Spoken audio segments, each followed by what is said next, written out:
Đừng chạm vào cơ thể anh ấy. Hãy chạm vào điều này và anh ấy sẽ mãi thuộc về bạn. Bạn đã bao giờ tự hỏi tại sao có những người phụ nữ chẳng cần quá xinh đẹp, cũng chẳng cần phô diễn bất kỳ điều gì, mà đàn ông vẫn một lòng hướng về, vẫn nguyện ý che chở cả đời? Phải chăng bí mật lớn nhất không nằm ở nhan sắc, cũng không nằm ở những cử chỉ ve vãn thân xác như người ta thường nghĩ? Bí mật ấy nằm ở một điều sâu sắc hơn rất nhiều. Điều mà nếu bạn chạm tới, không chỉ trái tim mà cả linh hồn người đàn ông sẽ nguyện thuộc về bạn mãi mãi. Đừng vội vàng tìm cách hấp dẫn anh ấy bằng ngoại hình. Đừng nghĩ rằng sự thân mật thể xác có thể giữ chân một người đàn ông. Sự thật là thân xác chỉ có thể đem lại cảm giác nhất thời, còn tâm hồn mới là nơi anh ấy muốn ở lại lâu dài. Chỉ cần bạn biết cách chạm vào phần sâu kín nhất trong tâm trí người đàn ông, nơi cất giấu những khát khao, những tổn thương, những ước mơ thầm kín mà không ai thấy được, thì bạn đã bước vào vùng đất mà không một người phụ nữ nào dễ dàng thay thế. Ngày hôm nay, hãy cùng Tiếu Đàm Nhân Sinh đi sâu hơn vào hành trình ấy. Một hành trình không ồn ào, không gấp gáp, nhưng đủ mạnh mẽ để đánh thức những giá trị đẹp đẽ nhất trong tâm hồn người phụ nữ. Hãy lắng nghe thật kỹ, bởi nếu bạn thấu hiểu, không chỉ tình yêu đến với bạn, mà chính bạn cũng sẽ trở thành một phiên bản rạng rỡ và trọn vẹn hơn mỗi ngày. Như thường lệ, trước khi bắt đầu, tôi mong bạn hãy nhấn thích video này để tiếp thêm động lực cho tôi lan tỏa những giá trị ý nghĩa về cuộc sống. Nếu bạn muốn nhận thêm những nội dung bổ ích, đừng quên đăng ký và bật thông báo để không bỏ lỡ bất kỳ video nào. Nếu bạn thấy chủ đề này thú vị, hãy để lại số 1 trong phần bình luận. Nếu bạn muốn tôi cải thiện nội dung hơn, hãy bình luận để tôi biết nhé. Bây giờ chúng ta cùng bắt đầu thôi nào. 1. Vẻ đẹp thể xác chỉ là lời chào hỏi, tâm hồn mới là nơi để lưu trú mãi mãi. Khi bước vào một mối quan hệ, điều đầu tiên thường gây chú ý là ngoại hình. Một ánh mắt biết cười, một nụ cười duyên dáng, một dáng vẻ thanh lịch có thể dễ dàng khiến trái tim người đàn ông rung động. Nhưng rung động ấy, xét cho cùng, cũng chỉ như một làn gió thoảng qua. Bởi lẽ, thân xác dù đẹp đến đâu, cũng chỉ có thể nắm giữ ánh nhìn, không thể trói buộc trái tim. Vẻ đẹp bề ngoài, dù quyến rũ đến mấy, cũng không thể thắp lên ngọn lửa gắn bó lâu dài trong tâm hồn một người đàn ông. Ngoại hình có thể mở ra cánh cửa ban đầu, nhưng chỉ tâm hồn mới là nơi anh ấy muốn ở lại, muốn tìm về khi mỏi mệt, muốn gìn giữ khi thế gian ngoài kia đầy biến động. Người đàn ông, dù mạnh mẽ tới đâu, cũng có những khoảnh khắc yếu mềm. Dù bản lĩnh tới đâu, cũng có những lúc cần một nơi để tựa vào. Và nơi ấy không phải là một hình thể hoàn mỹ, mà là một tâm hồn biết lắng nghe, biết thấu hiểu, biết bao dung. Một người phụ nữ biết chạm đến nỗi lòng sâu kín nhất, chính là người anh ấy tìm kiếm giữa muôn ngàn lựa chọn ngoài kia. Nếu chỉ dùng nhan sắc để giữ chân một người đàn ông, bạn sẽ phải không ngừng lo lắng, bất an, vì biết rằng ngoài kia còn bao nhiêu người trẻ hơn, đẹp hơn. Nhưng nếu bạn có thể dùng trái tim mình để sưởi ấm tâm hồn anh ấy, thì dẫu cho năm tháng có nhuộm bạc mái đầu, tình yêu ấy vẫn như một ngọn đèn thắp sáng trong những ngày dài của cuộc đời. Một người phụ nữ đẹp là phúc phận. Nhưng một người phụ nữ có tâm hồn đẹp, đó là điều làm nên sự trường tồn của một mối quan hệ. Để yêu và được yêu, không cần phải trở thành người hoàn hảo trong mắt người khác. Chỉ cần trở thành người mà anh ấy cảm thấy bình yên nhất khi ở bên. 2. Tâm trí đàn ông, vùng đất cần được chạm tới trước khi chạm vào thể xác. Có một sự thật mà rất ít người nói ra. Đàn ông, dù bề ngoài có cứng rắn, mạnh mẽ đến đâu, bên trong họ vẫn tồn tại một thế giới nội tâm phức tạp, nhiều tầng lớp. Đó là nơi chất chứa những khát khao âm thầm, những giấc mơ chưa thành, những nỗi sợ không dám thổ lộ cùng ai. Thế giới ấy mong manh như một dòng suối nhỏ len lỏi giữa núi rừng, vừa sâu thẳm vừa nhạy cảm. Phụ nữ thường được dạy rằng để giữ chân đàn ông, hãy trở nên xinh đẹp, hãy trở nên hấp dẫn. Nhưng sự hấp dẫn thực sự lại không nằm ở việc bạn khiến họ ham muốn, mà nằm ở việc bạn khiến họ tin tưởng mà mở lòng. Chạm vào tâm trí người đàn ông là chạm vào nơi anh ấy cất giấu tất cả những điều sâu sắc nhất của cuộc đời mình. Một người phụ nữ khôn ngoan sẽ không vội vã bước vào đời người đàn ông qua những lời ngọt ngào hay những cử chỉ nông nổi. Cô ấy nhẹ nhàng, thấu cảm, lắng nghe từng tín hiệu nhỏ bé trong từng ánh mắt, nụ cười, hơi thở. Cô ấy không vội phán xét những tổn thương, cũng không tìm cách chữa lành chúng bằng áp đặt. Cô ấy chỉ lặng lẽ ở đó, như một bến bờ để anh ấy an tâm neo đậu. Người đàn ông sẽ không bao giờ trao đi lòng trung thành chỉ vì sự mê đắm thể xác. Nhưng anh ta sẽ nguyện dâng hiến cả trái tim mình nếu tìm được một người phụ nữ dám bước vào những góc khuất thẳm sâu nhất, nơi mà không ai khác đủ kiên nhẫn và dịu dàng để chạm tới. Bởi vậy, nếu bạn mong muốn một tình yêu bền vững, đừng vội vàng tìm kiếm cách hấp dẫn thể xác. Hãy học cách thấu hiểu tâm trí anh ấy. Hãy trở thành người khiến anh ấy cảm thấy được chấp nhận, được yêu thương, ngay cả với những điều chưa hoàn hảo nhất trong con người mình. Khi một người đàn ông cảm nhận được rằng dù mình có thất bại, có yếu đuối, có tổn thương, vẫn có một người phụ nữ bên cạnh, âm thầm lắng nghe và sẻ chia, thì đó chính là lúc anh ta nguyện lòng gắn bó cả cuộc đời. 3. 3 cách tinh tế để chạm vào tâm trí anh ấy. Không phải ai cũng đủ tinh tế để bước vào thế giới nội tâm đàn ông. Đó không phải là cuộc xâm nhập, càng không phải là sự kiểm soát, mà là một hành trình nhẹ nhàng, tôn trọng và đầy nghệ thuật. Nếu bạn muốn chạm được đến trái tim sâu kín ấy, hãy bắt đầu bằng 3 cách sau đây. Đầu tiên, dùng lời nói gợi mở trí tưởng tượng. Trong những cuộc trò chuyện, thay vì phơi bày hết cảm xúc và suy nghĩ, hãy để lại khoảng trống cho trí tưởng tượng của anh ấy tự do bay bổng. Một người phụ nữ thông minh không nói hết lòng mình ra ngay, mà biết giữ lại những ẩn ý nhẹ nhàng như một làn hương thoảng qua, khiến người đàn ông phải tò mò khám phá. Thay vì nói, em rất yêu anh, bạn có thể nói, có những điều chỉ riêng anh mới khiến trái tim em rung động. Một lời nói như thế không chỉ cho anh ấy cảm giác được yêu thương, mà còn khơi gợi nơi anh ấy nhu cầu được tìm hiểu, được tiến gần hơn, được đi sâu hơn vào tâm hồn bạn. Bởi lẽ, trí tưởng tượng luôn mạnh mẽ hơn bất kỳ thực tế nào. Khi bạn để anh ấy được thêu dệt những điều đẹp đẽ trong tâm trí về bạn, thì bạn đã gieo một hạt giống bền vững trong lòng anh ấy rồi. Thứ hai, tạo khoảng lặng đầy ý nghĩa. Nhiều người sợ khoảng lặng trong giao tiếp, nhưng một người phụ nữ khéo léo sẽ hiểu rằng đôi khi im lặng lại là thứ vũ khí mạnh mẽ nhất. Một ánh nhìn trìu mến, một cái nghiêng đầu nhẹ nhàng, một nụ cười nửa miệng chưa kịp thành lời. Tất cả những điều đó, khi được đặt trong sự im lặng có chủ đích, sẽ khiến tâm trí người đàn ông xao động. Đừng vội vàng lấp đầy mọi khoảng trống bằng những lời nói. Hãy để cho khoảng lặng lên tiếng. Bởi trong những khoảnh khắc ấy, anh ấy sẽ tự hỏi bạn đang nghĩ gì, cảm thấy gì, mong đợi điều gì. Và chính sự tò mò ấy là sợi chỉ kết nối hai tâm hồn lại gần hơn. Thứ ba, nghệ thuật gần như nhưng chưa chạm. Có những khoảnh khắc mà nếu bạn dừng lại ngay trước khi chạm tới, bạn sẽ để lại trong lòng anh ấy một dấu ấn sâu sắc không thể phai mờ. Một lời tỏ tình dang dở, một cái nắm tay nhẹ rồi buông ra, một nụ cười bí ẩn trước một câu hỏi bất ngờ. Tất cả những điều gần như ấy tạo nên một cảm giác khắc khoải, khiến anh ấy mãi không quên được bạn. Bởi sự khao khát lớn nhất của con người không phải là những gì họ đã có, mà là những gì họ sắp có nhưng chưa đạt được. Khi bạn biết cách dừng lại đúng lúc, bạn không chỉ kích thích mong muốn chinh phục, mà còn khơi dậy trong anh ấy một niềm yêu thương bền vững, được nuôi dưỡng bằng sự trân trọng và đợi chờ. 4. Làm đẹp tâm hồn mình mỗi ngày. Cách giữ chân người đàn ông bằng sự tử tế và khí chất. Trong cuộc sống hiện đại, có biết bao người phụ nữ vội vàng chăm chút cho vẻ bề ngoài, mà quên mất rằng vẻ đẹp thực sự được gieo trồng từ bên trong tâm hồn. Một gương mặt xinh đẹp có thể thu hút ánh nhìn trong chốc lát, nhưng một tâm hồn đẹp mới có thể khiến người khác nhớ nhung và tôn kính suốt đời. Muốn chạm tới trái tim một người đàn ông, trước hết, bạn phải trở thành một người phụ nữ khiến chính bản thân mình cũng trân quý. Hãy bắt đầu từ những điều giản dị nhất. Biết kiên nhẫn lắng nghe người khác, thay vì chỉ vội vàng kể lể nỗi lòng mình.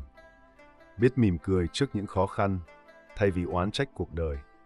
Biết cảm ơn những điều nhỏ bé, thay vì chỉ đợi đến khi có được những điều lớn lao. Một người phụ nữ có nội tâm dịu dàng, trong sáng, sẽ tự nhiên toát ra một luồng khí chất, khiến người khác cảm thấy dễ chịu, tin tưởng và muốn ở gần. Đó là loại vẻ đẹp không thể tạo thành chỉ bằng quần áo, nước hoa hay mỹ phẩm. Đó là vẻ đẹp được bồi đắp từ từng suy nghĩ chân thành, từng hành động tử tế, từng lần biết nhường nhịn mà không tự ti, biết yêu thương mà không ràng buộc.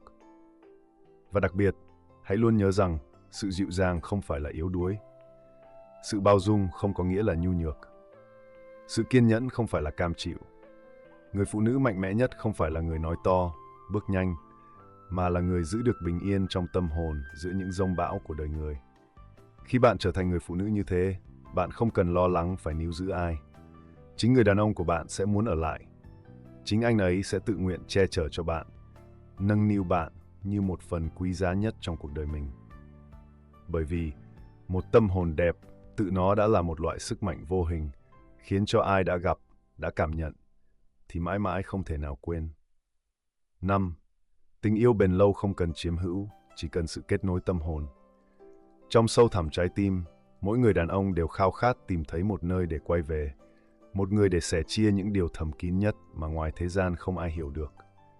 Nhưng nghịch lý ở chỗ, tình yêu chân thành không bao giờ đến từ sự chiếm hữu, sự kiểm soát hay ép buộc.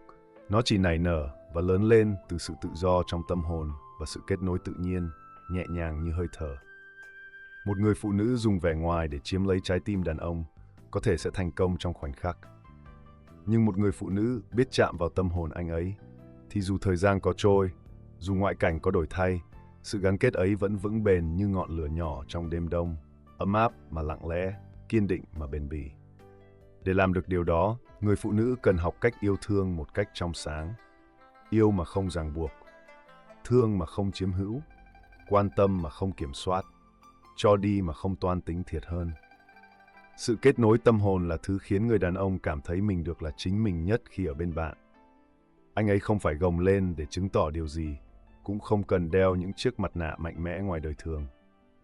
Anh ấy có thể thở phào, có thể thả lỏng, có thể nhỏ bé trước bạn mà không sợ bị phán xét.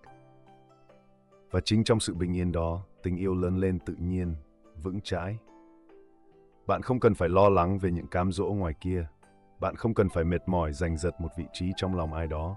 Bởi vì một khi đã kết nối được với tâm hồn anh ấy, bạn đã chiếm trọn một chốn mà không ai khác có thể thay thế.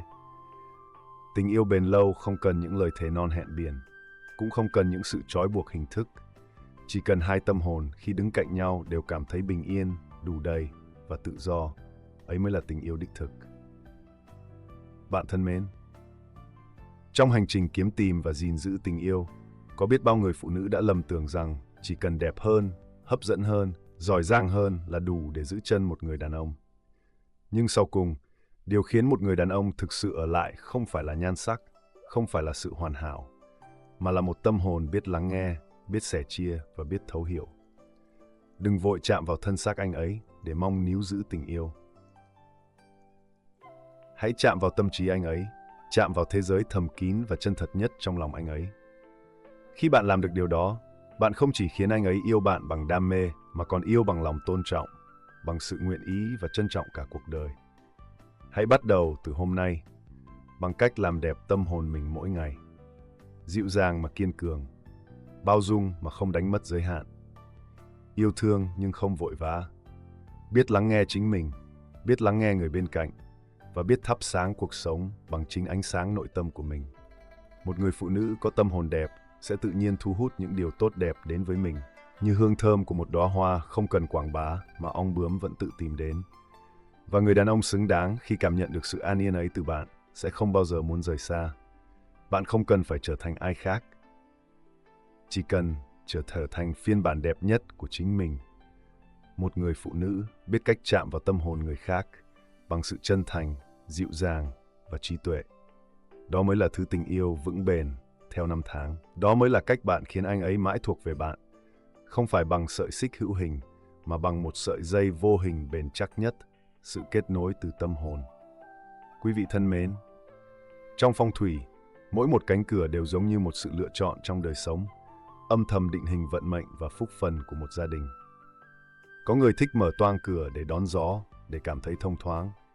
Nhưng họ không biết rằng, những luồng gió đó cũng có thể cuốn trôi đi vận may tích tụ bấy lâu, khiến tài lộc hao hụt, gia đình bất hòa, sức khỏe sa sút. Vì vậy, muốn giữ cho gia đạo hưng vượng, việc đầu tiên cần làm là biết đóng đúng những cánh cửa nên đóng, bảo vệ phúc lành đã vun đắp. 1. Đóng cánh cửa tập thể, gieo mầm thịnh vượng cho gia đình. Phong thủy gia đình không chỉ dựa vào vị trí nhà cửa, nội thất, mà sâu xa hơn, chính là ở việc giữ được cánh cửa tập thể, luôn khép kín trước những náo động ngoài kia. Đây là cánh cửa vô hình nhưng có ảnh hưởng sâu sắc nhất, cửa của tình thân, cửa của sự giao cảm giữa những con người cùng chung một mái ấm. Đóng cánh cửa này nghĩa là bảo vệ không gian riêng tư thiêng liêng của gia đình, để những lời nói yêu thương, những ánh mắt sẻ chia không bị đánh cắp bởi thế giới ồn ào ngoài kia. Nhưng xin nhớ, không phải cánh cửa gỗ, khóa sắt nào có thể thực hiện điều ấy, mà chính là trái tim, cách ứng xử của từng thành viên trong nhà. Hãy thử hình dung một gia đình mà bữa cơm chiều chỉ có tiếng lách cách bát đũa, ánh mắt mỗi người lại cắm cúi vào màn hình điện thoại. Những câu chuyện, những tâm tư chẳng thể thốt ra, chỉ còn lại sự lạnh lẽo vô hình len lỏi khắp gian phòng. Cha mẹ mải mê công việc, con cái say sưa trò chơi điện tử, ai nấy như những vị khách trọ tạm bợ trong một khách sạn gọi là nhà. Dù sống chung dưới một mái nhà, nhưng lòng người xa cách, lạnh nhạt, hững hờ. Có nhiều người dốc hết tâm sức tìm kiếm vàng bạc, địa vị bên ngoài xã hội, mà quên mất rằng tài khoản tình cảm trong gia đình cũng cần được đầu tư, chăm sóc không kém. Bận rộn kiếm tiền mà về nhà chỉ nhận lại những tiếng thở dài, ánh mắt lạnh nhạt. Đó là thua lỗ lớn nhất trong đời người. Bao nhiêu tiền tài ngoài kia cũng không thể mua lại được những phút giây ấm áp đã mất. Nếu cánh cửa tập thể bị lơi lỏng, gia đình tất yếu sẽ nảy sinh bất hòa. Vợ chồng trách móc, cha mẹ con cái xung đột. Từng chút một, mối dây gắn kết bị bào mòn cho đến khi đứt lìa. Cổ nhân có câu, gia hòa vạn sự hưng. Gia đình thuận hòa thì mọi việc đều suôn sẻ. Đóng chặt cánh cửa này nghĩa là chủ động vun bồi sự lắng nghe, thấu hiểu, dành cho nhau thời gian, ánh mắt quan tâm, những cái ôm trìu mến. Để dù bão giông có nổi ngoài kia, ngôi nhà nhỏ của chúng ta vẫn là chốn ấm áp vững vàng, là mái hiên bình yên che chở tâm hồn mỗi thành viên.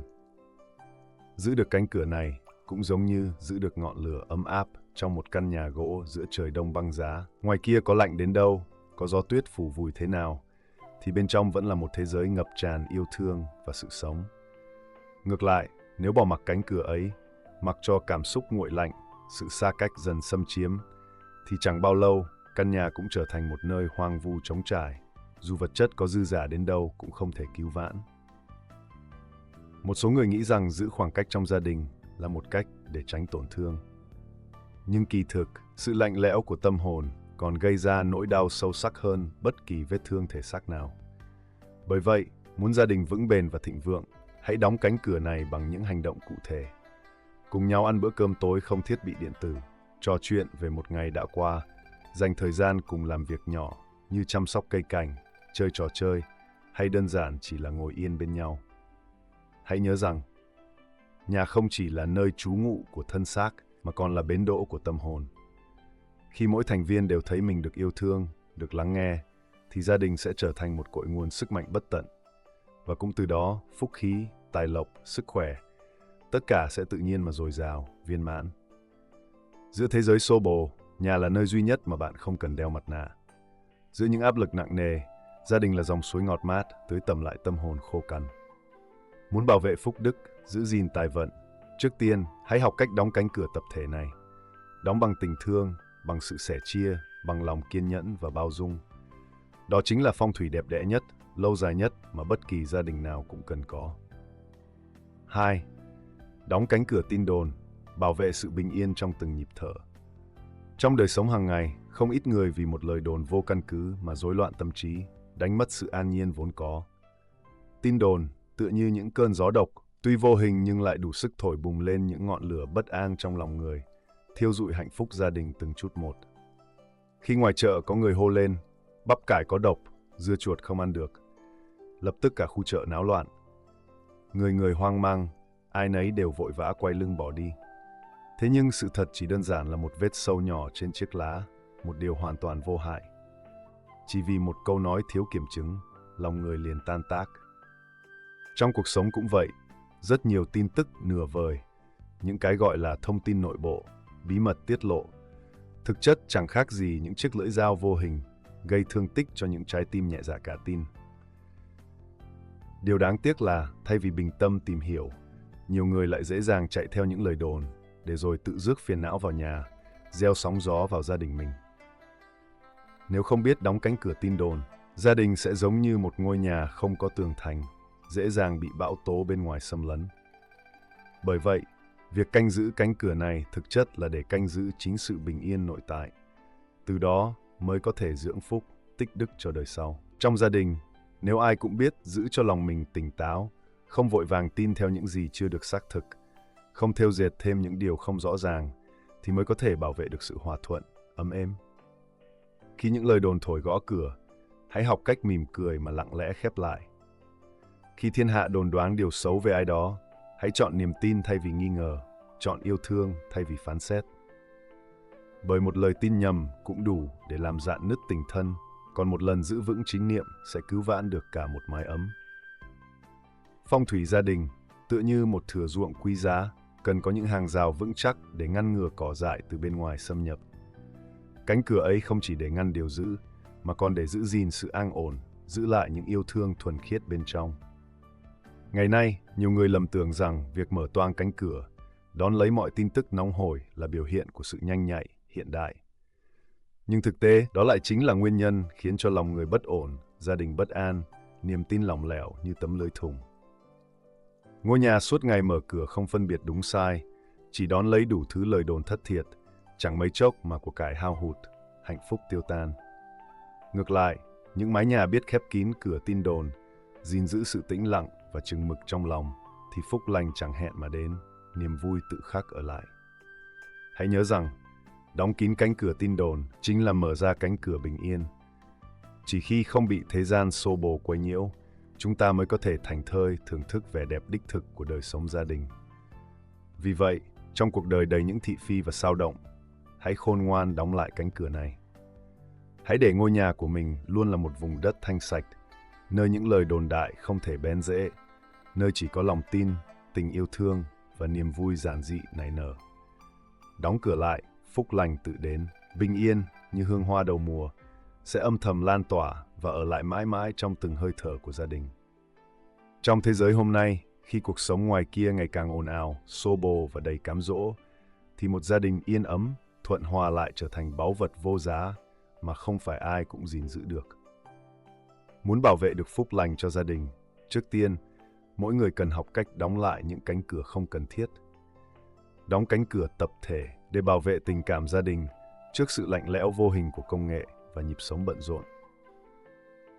Đóng cánh cửa tin đồn để giữ tâm hồn mình trong sáng, không để những lời gièm pha, những thị phi không căn cứ đầu độc sự tin yêu trong nhà.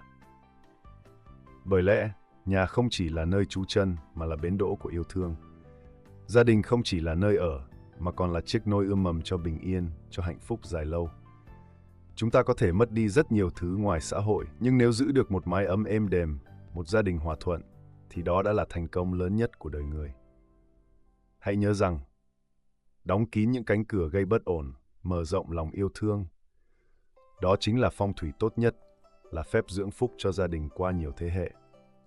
Chỉ cần mỗi ngày, mỗi thành viên đều biết vun bồi bằng lòng chân thành, bằng sự lắng nghe và thấu hiểu, thì dù thế gian ngoài kia có đổi thay đến đâu, ngôi nhà vẫn mãi mãi là chốn an nhiên để ta trở về. Quý vị thân mến, trong cuộc sống, có những lúc sự tử tế còn giá trị hơn cả trí thông minh. Nếu thông minh là một món quà trời ban, thì tử tế lại là một lựa chọn mà mỗi người có thể tự quyết định. Đó chính là ánh sáng tích cực tỏa ra từ tâm hồn. Tiếu Đàm Nhân Sinh mong rằng tất cả chúng ta đều hướng về những điều tốt đẹp, luôn giữ vững lòng nhân ái và đối xử chân thành với những người xung quanh. Đến đây, chương trình xin phép khép lại. Kính chúc quý vị cùng gia đình luôn bình an và hạnh phúc. Hy vọng rằng những chia sẻ hôm nay đã mang đến cho quý vị những góc nhìn hữu ích và đáng suy ngẫm. Nếu quý vị thấy video này ý nghĩa, đừng quên nhấn like và đăng ký kênh để tiếp tục đồng hành cùng Tiếu Đàm Nhân Sinh. Xin chào và hẹn gặp lại quý vị trong những video tiếp theo.